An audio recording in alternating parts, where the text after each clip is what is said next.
ದೆಹಲಿಯಿಂದ ಬೆಂಗಳೂರಿಗೆ ವಾಪಸ್ಸಾಗಿದ್ದಾರೆ ಡಿಕೆ ಸುರೇಶ್. ಆದರೆ ಮಾಧ್ಯಮಗಳ ಮುಂದೆ ಏನನ್ನೂ ಕೂಡ ಮಾತನಾಡಿಲ್ಲ ಡಿಕೆ ಸುರೇಶ್. ಮಾಧ್ಯಮಗಳ ಯಾವ ಪ್ರಶ್ನೆಗೂ ಕೂಡ ಉತ್ತರವನ್ನ ಕೊಟ್ಟಿಲ್ಲ ಡಿಕೆ ಸುರೇಶ್. ಮೌನ ವಹಿಸಿದ್ದಾರೆ. ಏರ್ಪೋರ್ಟ್ನಲ್ಲೂ ಕೂಡ ಮಾತಾಡಿಲ್ಲ, ಮನೆಯ ಬಳಿಯೂ ಕೂಡ ಮಾತಿಲ್ಲ. ದೆಹಲಿಯಿಂದ ಬೆಂಗಳೂರಿಗೆ ವಾಪಸ್ಸಾಗಿದ್ದಾರೆ ಡಿಕೆ ಸುರೇಶ್. ಮಾಜಿ ಸಂಸದರು ಏರ್ಪೋರ್ಟ್ಗೆ ಬಂದಿಳಿತಾ ಇದ್ದ ಹಾಗೆ ಮಾಧ್ಯಮದವರು ಡಿಕೆ ಸುರೇಶ್ ಅವರನ್ನ ಮಾತನಾಡಿಸ್ತಾರೆ. ಆದ್ರೆ ಯಾವುದಕ್ಕೂ ಕೂಡ ರಿಯಾಕ್ಟ್ ಮಾಡಲ್ಲ ಡಿಕೆ ಸುರೇಶ್. ಇನ್ನು ಮನೆಯ ಬಳಿ ಬಂದಂತಹ ಸಂದರ್ಭದಲ್ಲೂ ಕೂಡ ಮಾಧ್ಯಮದವರು ಅವ್ರನ್ನ ಮಾತನಾಡಿಸ್ತಾರೆ. ಆದ್ರೆ ಅಲ್ಲೂ ಕೂಡ ಯಾವುದೇ ಮಾತಿಲ್ಲ, ಕತೆ ಇಲ್ಲ. ಮೌನ ವಹಿಸಿದ್ದಾರೆ. ಸದಾಶಿವನಗರದ ನಿವಾಸಕ್ಕೆ ಬಂದಂತಹ ಸಂದರ್ಭದಲ್ಲೂ ಕೂಡ ಡಿಕೆ ಸುರೇಶ್ ನಯವಾಗಿಯೇ ತಳ್ಳಿ ಹಾಕಿದ್ದಾರೆ. ಏನು ಮಾತಾಡಲ್ಲ ಅಂತ ಹೇಳಿದ್ದಾರೆ, ತಲೆ ಅಲ್ಲಾಡಿಸ್ತಾರೆ. ಎರಡೂ ದೃಶ್ಯವನ್ನ ನೀವು ನೋಡ್ತಾ ಇದ್ದೀರಿ.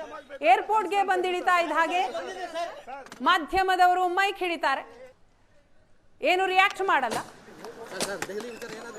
ಏರ್ಪೋರ್ಟ್ನಿಂದ ನೇರವಾಗಿ ಸದಾಶಿವನಗರದ ನಿವಾಸಕ್ಕೆ ಬಂದಂತಹ ಸಂದರ್ಭದಲ್ಲೂ ಕೂಡ ಮಾತಾಡಲ್ಲ ಅಂತ ಹೇಳ್ತಾರೆ ಡಿಕೆ ಸುರೇಶ್.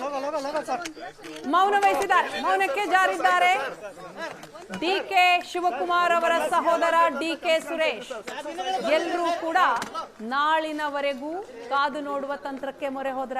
ಯಾಕಂತಂದ್ರೆ ಆಗ್ಲೇ ಸಿಎಂ ಸಿದ್ದರಾಮಯ್ಯನವರು ಕೂಡ ಮಾಧ್ಯಮದ ಮುಂದೆ ಏನೂ ಮಾತಾಡಿಲ್ಲ. ನಿನ್ನೆ ಏನ್ ಡೆಲ್ಲಿಯಲ್ಲಿ ಡಿಸ್ಕಷನ್ ಆಯ್ತು ಅಂತ ಮಾಧ್ಯಮದವರು ಪ್ರಶ್ನೆ ಮಾಡ್ತಾರೆ. ನಾಳೆ ಎಲ್ಲದಕ್ಕೂ ಕೂಡ ಉತ್ತರ ಕೊಡ್ತೀನಿ, ನಾಳೆ ಮಾತಾಡೋಣ ಅಂತ ಹೇಳಿ ಸುಮ್ಮನಾಗ್ತಾರೆ.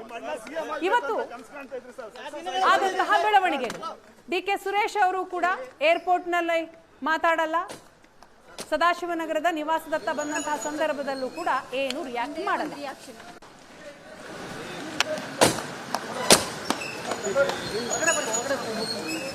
ಒಂದೇ ಒಂದು ರಿಯಾಕ್ಷನ್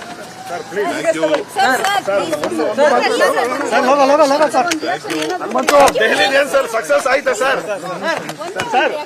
ಸರ್ ನಿಮ್ಮ ಅಣ್ಣ ಸಿಎಂ ಆಗ್ಬೇಕು ಅಂತ ಕನಸು ಕಾಣ್ತಾ ಇದ್ರು ಸರ್.